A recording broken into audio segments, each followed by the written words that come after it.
Municipality ఎలక్షన్కి సంబంధించిన వార్త చూస్తే ఎక్కువగా యువకులు పోటీలో ఉన్నారట. ఇది ఆహ్వానించదగ్గది, చాలా గొప్ప విషయం ఇది. సో ఆ యువకులు పోటీలో ఉన్నారనంటే ఆ యువకులను గెలిపించుకోవాల్సిన బాధ్యత కూడా తెలంగాణ ప్రజలందరి మీద ఉన్నది. 116 మున్సిపాలిటీలు, 7 కార్పొరేషన్స్లో ఈ యువ రక్తాన్ని గెలిపించుకునే ప్రయత్నం చేయండి. ఆ యువకుల్లో కూడా పైసలు ఉన్నోళ్ళు ఉంటారు, తండ్రి లీడర్ అయితే కొడుకు పోటీ చేసే వాళ్ళు ఉంటారు. ఇట్లాంటి వాళ్ళని కాదు మనం ఎన్నుకోవాల్సింది. ప్రజల కోసం ఖచ్చితంగా మన మధ్య ఉంటాడు, సేవ చేస్తాడు అనుకునే వాళ్ళని మాత్రమే ఎన్నుకోండి. డబ్బులకు అమ్ముడు పోకండి. మేము పదే పదే చెప్పే మాట. ఇవాళ ముఖ్యమంత్రి ఇంకో పార్టీ అయినా డబ్బులు తీసుకోండి, మీకు నచ్చిన వాళ్ళు ఓటేయండి. అసలు ఆ లైనే మనం మాట్లాడకూడదు. పైసలు తీసుకొని ఓటేయండి ఏంది, వాడు దోపిడీ చేసిన సొమ్ము అయినా సరే తీసుకోండి, అసలు ఆ లైన్లోకి మనం వెళ్ళొద్దు. ఆ రకంగా మనం అలవాటు చేసుకుంటూ వెళ్తే అదే నడుస్తుంది ఎప్పటికీ.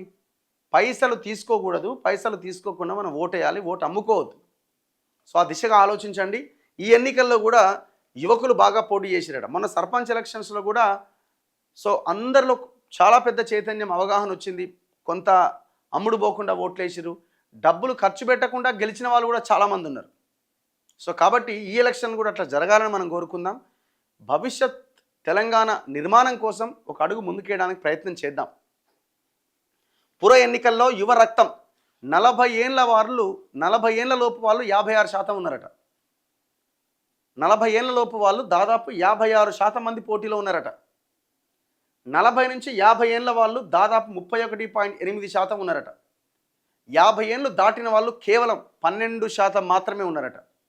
అంటే ఆల్మోస్ట్ 50 ఇయర్స్ లోపు వాళ్ళు దాదాపు 87% ఉన్నారు, 87% ఉన్నారు 50 ఇయర్స్ లోపు వాళ్ళే. రాష్ట్రంలోని 7 నగరపాలక సంస్థలు, 116 మున్సిపాలిటీల ఎన్నికల్లో పెద్ద ఎత్తున యువత పోటీ చేస్తోంది. అభ్యర్థుల ఎంపికలో అన్ని పార్టీలు యువతీ యువకులకే పెద్దపీట వేస్తూ టికెట్లు ఇచ్చాయి. పోటీ పడుతున్న మొత్తం 12,944 మందిలో 56.1% మంది 40 ఏళ్ల లోపు వాళ్ళే ఉన్నారు. వీరిలో 70% మంది గ్రాడ్యుయేట్లు, అండర్ గ్రాడ్యుయేట్లు. 40 నుంచి 50 ఏళ్ల వయసు వారు 31.8% కాగా 50 ఏళ్ళు దాటిన వాళ్ళు 12.1% మంది. స్థానిక ఎన్నికల్లో పోటీ చేయాలంటే కనీసం 21 ఏళ్ళు ఉండాలి మినిమం వయసు. ఆ వయసు ఉన్నవారు ఎవరూ పోటీ చేయడం లేదు. 22 ప్రారంభ వయసుగా ఉన్నదట. 22 ఇయర్స్ వాళ్ళు పోటీలో ఉన్నారట. ఈ వయసు గల వాళ్ళు దాదాపు 62 మంది పోటీలో ఉన్నారట. గొప్ప విషయం. 22 ఏళ్ల వయసు ఉన్న వాళ్ళు 62 మంది ఉన్నారట, 62 మంది ఉన్నారట. జమ్మికుంట మున్సిపాలిటీలో 28వ వార్డులో స్వతంత్ర అభ్యర్థిగా పోటీ చేస్తున్న వి దామోదర్, ఆయన వయసు 78 ఏళ్ళట. ఆయనదే అత్యధిక వయసు అట. ఇక అంతకంటే పెద్దోళ్ళు లేరు. మహిళల్లో పెద్ద వయస్కురాలు అదే మున్సిపాలిటీలో 30వ వార్డు ఇండిపెండెంట్ అభ్యర్థి సిలివేరు సత్తమ్మట. ఆమె వయసు 77 సంవత్సరాలట. ఇక 22 నుంచి 30 ఏళ్ళ వయసున్న వాళ్ళు 2,330 మంది ఉన్నారట. అంటే ఆల్మోస్ట్ 18%. 30 ఇయర్స్ బిలో ఉన్న వాళ్ళు 18% పోటీ చేస్తున్నారట. వీరిలో ఎక్కువ మంది నిజామాబాద్, రంగారెడ్డి జిల్లాల్లో ఉన్నారట. రాష్ట్రంలోని మున్సిపాలిటీల్లో పోటీ చేస్తున్న వారిలో 156 మంది విద్యార్థులు ఉన్నారట. మొత్తంలో వారి శాతం 1.2% అట. ఇందులో యువతుల కంటే యువకులు ఎక్కువగా ఉన్నారట. స్టూడెంట్స్ కూడా పోటీ చేస్తున్నారట. 89% మంది హౌస్ వైఫ్స్ ఉన్నారట మహిళల్లో. రాష్ట్రంలో జరుగుతున్న ఎన్నికల్లో 50.27% మహిళలు పోటీలో ఉంటే అందులో 89% మంది గృహిణులు.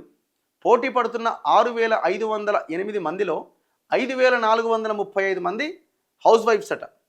మహిళా అభ్యర్థుల్లో 4.67% మంది మాత్రమే వ్యాపారాన్ని తమ వృత్తిగా పేర్కొన్నారు. ఆదిలాబాద్, కామారెడ్డి, సూర్యాపేట్, నిజామాబాద్ వంటి చోట్ల వ్యాపార నేపథ్యం ఉన్నవారు ఎక్కువగా కనిపిస్తున్నారు. మహిళా అభ్యర్థుల్లో 94.8% మంది, పురుష అభ్యర్థుల్లో సుమారు 88.4% మంది పెళ్ళైన వాళ్ళు ఉన్నారట. అంటే ఆల్మోస్ట్ ఎక్కువగా మ్యారేజ్ అయిన వాళ్ళే ఉన్నారు. ఇక బిలో 30 ఇయర్స్ వాళ్ళు మాత్రం 30 దాటిందంటే పెళ్లి చేసుకున్న వాళ్ళే ఉంటారు కదండి ఆల్మోస్ట్.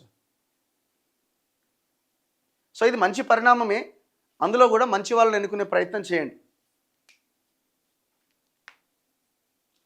ఏమన్నా మేనత్త మేనకోడలు పోటీ చేస్తుందట. భద్రాద్రి కొత్తగూడెం జిల్లా అశ్వారావుపేట మున్సిపాలిటీ 4వ వార్డులో తోడికోడళ్ళు పోటీలో ఉన్నారట. తోడికోడళ్ళు అంటే ఏరాన్లా ఏమంటారు వాళ్ళిద్దరు. ఇట్లా చాలా దగ్గర తండ్రి కూతురు పోటీ చేస్తున్నారు, రకరకాలుగా ఉంటుంది. ఇదంతా ప్రచారమే. ఇక